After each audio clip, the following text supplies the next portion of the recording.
Hey guys, what's up? Matt here, and welcome to today's review. In today's review, I'm going to be taking you guys down memory lane, if you want, because I'm going to be talking about a fragrance that came out many, many years ago. This one came out in 2003, and the fragrance that we're going to be talking about is Alfred Sung Paradise Homme.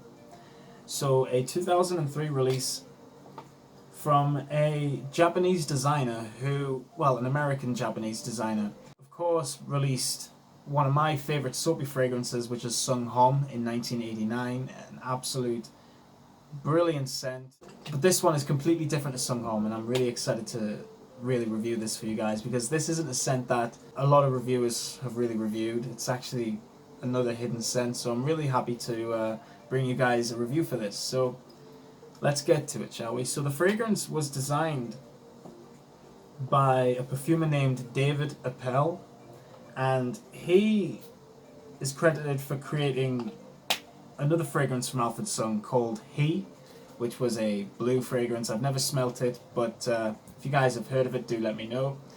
He's also created quite a few fragrances from Jo Malone, and he also created fragrances for the fashion brand of Gap, like many years ago. I know Gap don't really make fragrances that much anymore, but he made a few fragrances for that company. So this guy has been around, and he made this in 2003. So what kind of fragrance are we getting here? Well, let me tell you.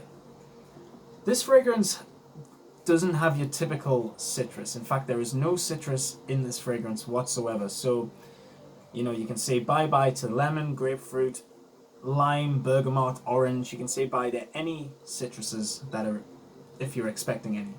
This opens up with papaya, some C-note accords, rosemary, some cardamom, and some anise. So you actually get a spicy, fruity smell, if anything. There is that guava. It does create this tropical kind of fragrance, but it isn't like your typical tropical scent that would include other notes like pineapple, kiwi, coconut. It isn't like that. This is a green scent, if anything. It opens up green. Those C notes that are in there give this fragrance an aquatic vibe. But again, it's not aquatic. This is completely aromatic because it's got the rosemary and the cardamom in there as well, giving it a little bit of a fresh, spicy take. And I actually don't really get anise, in all fairness.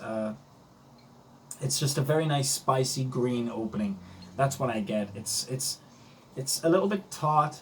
It's dry as well. That the fresh vibe that this fragrance has, it has a tartness to it, and it isn't like your typical sweet, fresh kind of smell. This is, I guess it is a little bit soapy, but I think that's because of the dry notes that, and the base notes that are in here. But yeah, just a very nice, fresh green opening, which definitely is appealing, in my opinion. A little bit synthetic, in all fairness, but I think the dry down is the best part of the scent. So we're going to talk more about the other notes now. So in the middle, you get carnation and white amber. I don't know what white amber is meant to be. I don't know if it's different to regular amber or not, but there is an amber quality in this fragrance without a doubt. It's definitely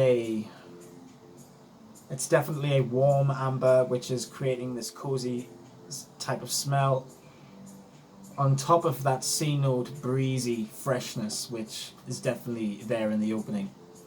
And I've noticed the fragrance, as it's drying down, that tartness starts to go away, and what you're really left with in the dry down is just an absolutely beautiful sandalwood, musk, and there is apparently patchouli in there as well, but I don't really get much patchouli. If anything, the fragrance dries down to this very nice white musk, woody kind of smell in the dry down, with little hints of those C notes and the rosemary still popping in and out. But it is just absolutely gorgeous, a really nice fragrance. So if you're into your fresh fragrances, but you like to smell casual, you like spicy, fresh spicy type of smells, this is just right up your street. It really is. And this lasts for a good 5 to 6 hours on my skin. I don't really have bad longevity issues with it. It leaves a nice sillage as well when I spray it. Like, usually I mean, I know it's different for every fragrance, but if I was to spray this, I would probably go two on the, one on each side of the neck, one on the front of the neck, one on my chest, and one on the back of my neck. I'd probably go 5 sprays, and it'll get me a good 5 to 6 hours. So it is actually quite a difficult fragrance to spray as well.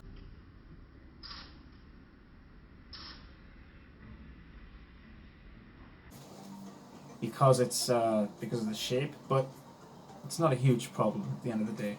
A nice fragrance for the springtime, I would say. It would do well in the summer, but I think it's definitely more suited for springtime, just when it's nice and cool, but the weather's not terrible, you know what I mean? It does well in that sort of weather. So yeah, that's all I've really got to say on Alfred Sung's Paradise Homme, a great fragrance from 2003 that you guys need to check out. It's still quite cheap online if you guys are curious about it. Get yourself a bottle, and even if you don't like it, it's not like it's going to burn your bank or anything. It's just a nice, safe scent, which is very inexpensive and will probably give you compliments. I don't think I've worn this in front of my girlfriend yet, but I'm sure if I was to wear it, I'm sure she would like it. So yeah, thank you so much for watching my review, guys. It really means a lot. Take care of yourselves and keep smelling good. I'll see you all in the next one. Bye for now.